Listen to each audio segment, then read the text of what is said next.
Honorable panelists, respected teachers, learned audience, Assalamu alaikum.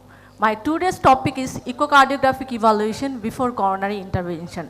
First of all, I want to give my heartfelt thanks to course directors and organizing committee to give me opportunity to say something about this beautiful topic. Cardiovascular disease is the leading cause of death worldwide, and coronary artery disease is the largest contributor of this death.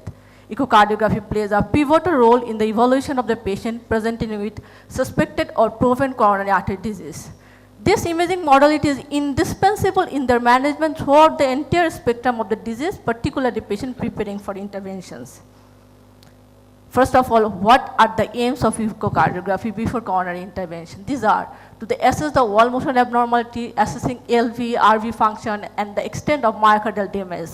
It can help us to exclude other diseases mimicking coronary artery disease, to assess the hemodynamic in patient with coronary artery disease. It also helps to detect complication of coronary artery disease. And last but not the least, to assess the viability of myocardial segment before coronary intervention. The presence of regional wall motion abnormality is considered to be virtually pathognomic of coronary artery disease. Global wall motion abnormality may be seen and may present due to multivessel involvement. Regional LV systolic dysfunction is known to occur in various non-coronary conditions also. LV myocardium is divided into 17 segment model to permit direct comparison between echocardiography and nuclear radiological imaging technique. Assessment of regional myocardial contraction is mainly performed by visual analysis of segmental wall motion. Evaluation for the extent of wall thickening and motion is graded as normal, hypokinetic, akinetic, or dyskinetic. These are the coronary artery distribution of LV segment, and this is ischemic cascade. Through this cascade, we can appreciate that perfusion abnormalities comes first, then diastolic dysfunction, then regional systolic dysfunction, then ECG change, and last just pain. In regional wall motion abnormality,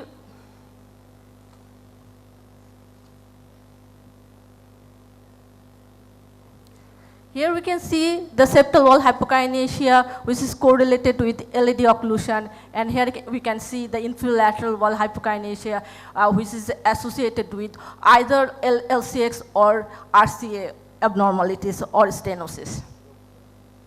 Echo helps to differentiate between acute and chronic infarct also. In acute myocardial infarction, overall wall thickness is normal, and there is decreased systolic thickening with regional wall motion abnormality. Whether in chronic or old infarct, we can appreciate here there is a marked thinning of the segment, and there is echogenicity due to fibrosis and scarring. Extent of the myocardial damage is the most important determinants before coronary intervention, and we can appreciate this with LV ejection fraction, which is the most useful measure, provides a global estimate of myocardial damage, but it has certain limitations. Strain and 3D echo overcome some of this limitation, but it needs greater expertise. In patient presented with acute myocardial infarction, assessment of the intercardial hemodynamics is crucial for guiding management, including timing for intervention. And echocardiography provides a simple, safe, and reasonably accurate alternative to invasive monitoring for hemodynamic assessment of this patient. LV EDP and LV pressure can be measured non-invasively with echocardiography. I've said earlier, LV diastolic dysfunction appear earlier than the LV systolic dysfunction in ischemic cascade, and restrictive mitral filling pattern has been shown to be a strong predictor of death in patients with acute myocardial infarction. We can assess the size of the inferior vena cava and extent of the respiratory variation, which helps to assess fluid status of the patient.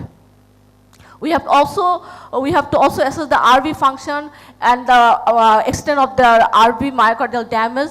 It is more common in patients with inferior myocardial infarction and is an adverse prognostic marker. On echocardiography, RV myocardial infarction can be recognized by the presence of regional RV systolic dysfunction, whereas the global measures can be determined by TUFC, FSC, SOF of RV free wall, and RIMP. This is the coronary artery distribution of RV segments. We can exclude other diseases mimicking coronary artery disease like aortic dissection, pulmonary embolism, acute pericarditis, pericardial tamponade, Takotsubo cardiomyopathy. These two patients presented in NICU with cardiac emergency with severe chest pain and hemodynamic compromise. One patient is male with 65 years and another patient is female with 45 years. Both patients diagnosed as aortic dissection and pulmonary embolism respectively. We can assess complication of coronary artery disease before coronary intervention like post-MI VSR, caudal or papillary muscle rupture, intracardiac clot formation, true or pseudoaneurysm left ventricle, pericardial effusion, free wall rupture, and intermyocardial hematoma.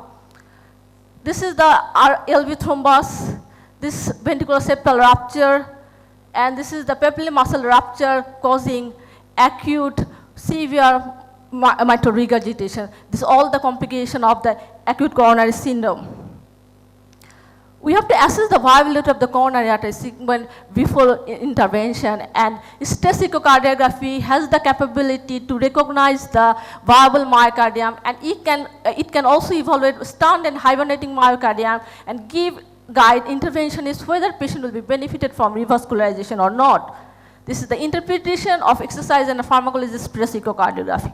In conclusion, my take-home message is echocardiography helps to establish the diagnosis, location, and extent of the ischemia. It identifies the mechanical complication of infarction and provides prognostic information for risk stratification. Stress echocardiography, by induction of the regional malmotion abnormality, is routinely used to demonstrate the presence of coronary artery disease as well as risk stratification and assessment of myocardial viability. Newer echocardiographic techniques such as strain rate and 3D echo have improved the accuracy in coronary artery detection and are complementary adjunct to stress echocardiography before coronary intervention. Thank you all for giving me attention. Thank you, Dr. Shahana. Actually, we are running half an hour behind schedule, so from the subsequent presentation, only one question will be allowed per speaker. And if you have any other more questions, you can ask the speaker during the tea break. Only one question, please.